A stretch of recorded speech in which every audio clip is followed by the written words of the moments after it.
बहुत समय पहले एक राज्य था जिसका नाम सूर्यपुर था। वहाँ का राजा महाराजा विक्रमादित्य अपने समय का एक बहुत ही बलवान और न्यायी राजा माना जाता था। उसका राज्य शांति और खुशहाली से भरा था। लेकिन एक चीज थी जो राजा को हमेशा चिंता में डालती थी। वह अपने जीवन के अंतिम दिनों में एक श्रेष्ठ साधु को ढूंढना चाहता था जो उसे मोक्ष की राह दिखा सके। राजा ने अपने मंत्री को हुक्म दिया कि सबसे महान साधु को बुलाया जाए जो उसे इसका उत्तर दे सके। कुछ दिनों बाद मंत्री एक ज्ञानवान और अद्भुत शक्तियों वाले साधु को दरबार में ले आए। साधु संत का नाम स्वामी अद्भुतानंद था, जिनके चरणों में समृद्धि और ज्ञान के मोती बरसा करते थे। स्वामी अद्भुतानंद को देखते ही महाराजा ने अपनी शंका प्रकट की और पूछा, स्वामी जी, मैं अपने अगले जन्म के बारे में चिंतित हूँ। क्या आप मुझे बता सकते हैं कि मेरे साथ क्या होगा? स्वामी जी ने थोड़ा मुस्कुराते हुए कहा, महाराजा, अगर आप सच में अपनी आत्मा के साथ सच्चाई से जुड़ना चाहते हैं तो एक आखिरी परीक्षा देनी होगी। आपको अपने महल से निकालकर एक घने जंगल में जाना होगा। वहाँ आपको एक गुप्त मंदिर मिलेगा। वहीं आपकी अपनी अगले जन्म का राज पता चलेगा।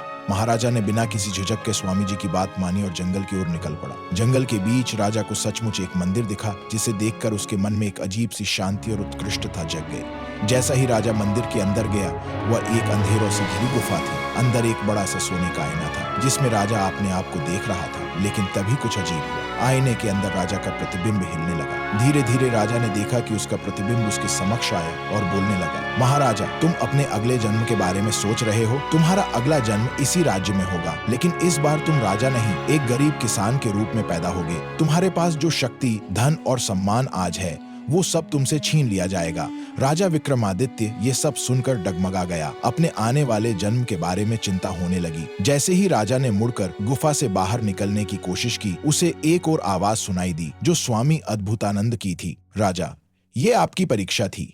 जीवन और मृत्यु का चक्र ऐसा ही चलता रहेगा।